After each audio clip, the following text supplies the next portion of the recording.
So The Lost of Earth, which is my second novel, is set in 1869 in Tibet, which was then known as the Forbidden Kingdom because it was close to Westerners. And the British were ruling India at that time, and they were interested in Tibet for strategic reasons. They were afraid that the Russian Empire, which controlled most of Central Asia, would attack the Indian subcontinent through Tibet.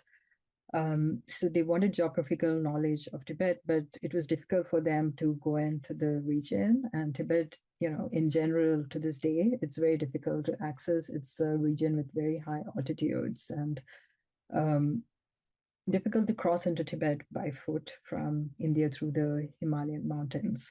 So what the British did was to train Indians who were allowed into Tibet for trade and for pilgrimage.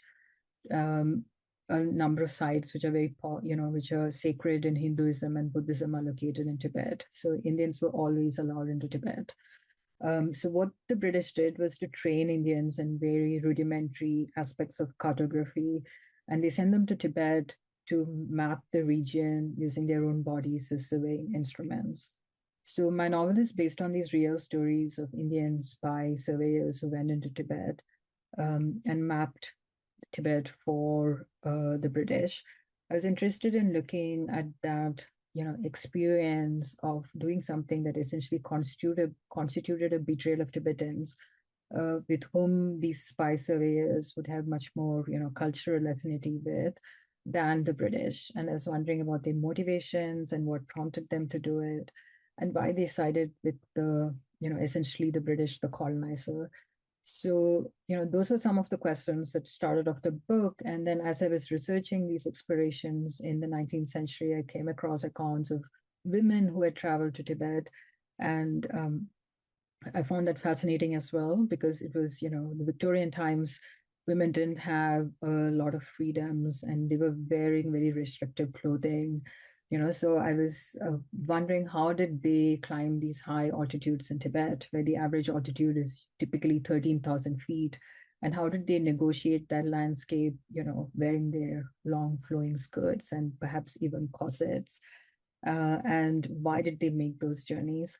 So you have two characters in my novel. One is an Indian spy surveyor named Balram, who is guiding an English captain in disguise through Tibet. And then you have Catherine, who is a mixed race European woman who wants to be the first woman to reach Lhasa. So through the two stories, the novel looks at how cartography and exploration were essentially tools for furthering the imperialist impulse, but it also looks at, the both the emotional and the physical challenges that these people might have faced while, negotiating this landscape in the 19th century. The British kept meticulous records of everything that they did. So you will find sketches of, the kind of clothes that Indians wore at that time, because they documented everything. The only problem is that the documentation is from a very British perspective. So they don't paint themselves in an unflattering light at all.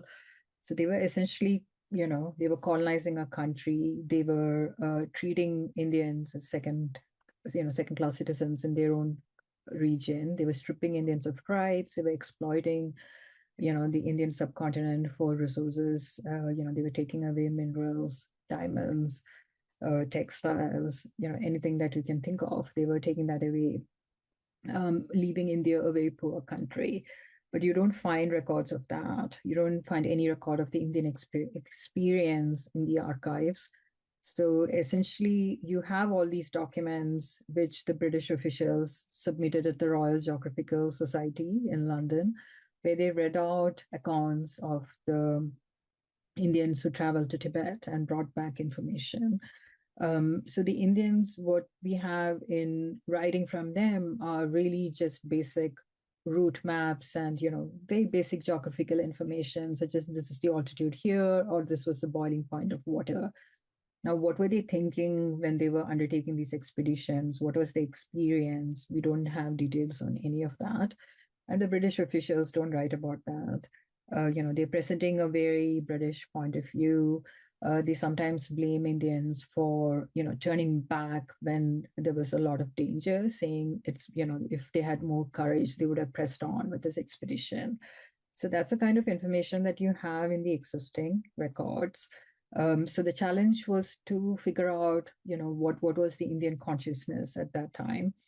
I used some of the methodologies that historians in India have used. Some people recommend attributing the inverse value that the British the British ascribes to the Indian. So, for instance, if someone is saying this was a very, this person was a coward, then possibly that person was very brave.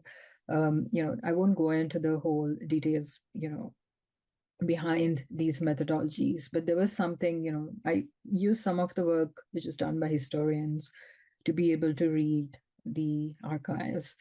And in fact, I just want to say one thing quickly, that the idea for the novel came to me when, I read this explorer's account soon after I moved to the UK in 2008 or 2009, where he talks about traveling to Tibet in the 19th century with his Indian, manservants, as he calls them. And it's very clear that these men, these Indians, helped him stay alive in Tibet because he didn't have any geographical knowledge. He didn't understand the landscape, which can be very hostile to visitors. So they essentially save him from drowning, they save him from bandits. And he does seem to acknowledge that they were very loyal and they kept him alive, but he never thinks of them as his equals. He talks about whipping them, he talks about how they're not smart enough. So I was struck by that dichotomy in that portrayal, where the Indian is both the savior, but the Indian is also very stupid and cannot save this, does not have the same knowledge that the white man does. And that's where I started looking into these expeditions in Tibet, and I came across multiple accounts. By there's a Swedish explorer who wrote 3 volumes on his travels to Tibet, and then there are a number of other accounts by missionaries who tried traveling to Tibet. Similarly, there are accounts by female explorers who traveled, if not into Tibet, they traveled quite nearby, or near in regions around Tibet. So those were the documents that I used for research. So and with the East India Company, which was how the British ruled India until the first Indian War of Independence in 1857. But the East India Company had, they had employment records. So, for instance, I could find the document with which someone like, the captain in my novel would have signed up. So you see their birth date and you see their signature, and so very basic details. You can find those in the forms, all of which are actually available at the British Library in London. So there's a lot of documentation with details from the British point of view, and for me, yeah, the difficulty was in trying to figure out what the Indians might have been thinking and what motivated them. So it was helpful to have these accounts, written from the point of view of female explorers, because I could see the kind of language that they used.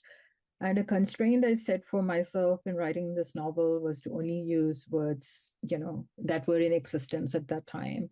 I'm sure I've got some things wrong, but as far as possible, I try to use words which were um, which were commonly used in that time, which would have been around the mid 19th century. So I did read, check quite a lot of. I did go back and look at the etymology of a number of words to make sure that I had that right. So that was a constraint, and there was a different way of speaking, and just like there was a different way of living at that time, the way in which the language that was used to speak to each other, the language in which they wrote to each other, or in which they wrote their books, was quite different from what it is now. And some people would say that it makes the book sound too staid, and I'm sure some readers will have that experience when they read my novel. But I really wanted to write something that felt very true to the 19th century. So I was, I also read a lot of novels written at that time to absorb the language that was typically used, because I felt that was interesting. It was, for me, that was the interesting part of writing this novel, was to get use the same language that these characters would have in the 19th century. So in that sense, it was a constraint quite similar to writing a child narrator, because the child narrator, there are limitations on their language, there are limitations of perspective, and that they don't fully understand the world. And you have to stay true to the child narrator's point of view and not stray away from that. So thinking, just physically, what is it that a child can see is very different from what an adult can see because of the difference in height. So I had to be true to that when I was writing from, say, Jay's point of view or the points of view of any of the missing children who also have chapters in Gin Patrol on the Purple Line. And similarly, in The Last of Earth, what I did was to try and write from, a very 19th century perspective. And so those, the language is not modern.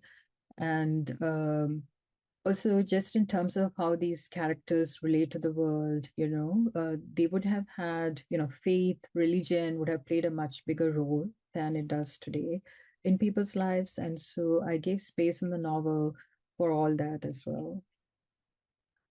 With regard to supporting cast characters, any favorites that join them on the journey that help? Yeah, with in the case of Balram, he's accompanying this captain who's disguised as a Hindu monk. He wears saffron clothes, and the captain has stained his face brown with walnut juice, which was apparently what was used at that time. So he is accompanying this captain, and they have a group of porters and bearers. They're pretending to be traders, and they're also hoping to be pilgrims, which is pretty common at that time, that people would go in for trade, but they would also stop at these, the sites, the sacred sites, and offer their respects. So you have, they start out with a number of people. Um, though through the course of the journey, what you see is that number, it gets lower and lower. So to write each of those characters, you're seeing them from the perspective of Balram, who is the one who's the captain's right-hand man. And his interest in them is really about what they're doing, and are they able to do the job that he has assigned to them. So that is a point of view from which you see these characters. And it was interesting to create them. I did read a number of historians' accounts of lives of common people at that time to get a sense of who they might be. um, with Catherine, she is guided by this young man named, with this young man, and this young man wants to be a Buddhist monk. And he was really influenced by, one of the characters in this nonfiction account by a European woman who traveled to Tibet in the early 20th century. And she talks about this, this young boy who took her around Tibet, who was also very knowledgeable about Buddhism and wanted to be a Buddhist monk, and whom she actually later adopted as her son. So that was the influence and the inspiration for for Catherine and her guide. To this day, Tibet is it is difficult. If you're a stranger, obviously this doesn't bother Tibetans who are very used to their landscape. But if you're traveling into that country, the altitude, I think, is a primary obstacle, because you have much less oxygen. The air has much less oxygen than we are used to. So it's very common for people to, find it very difficult to breathe, and they need oxygen cylinders to this day. And also you may end up having hallucinations. So the landscape has a very particular effect on, your emotions, because it's so hostile to visitors in many ways. Um, and so I was thinking of some of that as I was, writing these characters who might not be used to Tibet. And then what we see is that there are both emotional and physical challenges as they go on this very long journey. Part of it is that Balram has his own motivation in traveling through Tibet. He wants to find a friend of his who disappeared in Tibet, during a previous expedition. And that's his real motivation for undertaking this journey and guiding this captain on his very ill-conceived mission. And so you see Balram, negotiating, his own guilt and questions about leaving his family behind to go on these journey. With Catherine, you find that she is dealing with the grief in the aftermath of her sister's death, And there are questions that she has about the kind of path that she has chosen for herself, which is very much away from, societal expectations. And she doesn't have the kind of life that, a Victorian woman in high society may be expected to have. And you see that, alongside facing these physical challenges, such as, the high altitude, difficult mountains to climb, and the weather, which can be very temperamental, you find that they're also negotiating these emotional challenges, and sometimes they tend to mirror each other as well.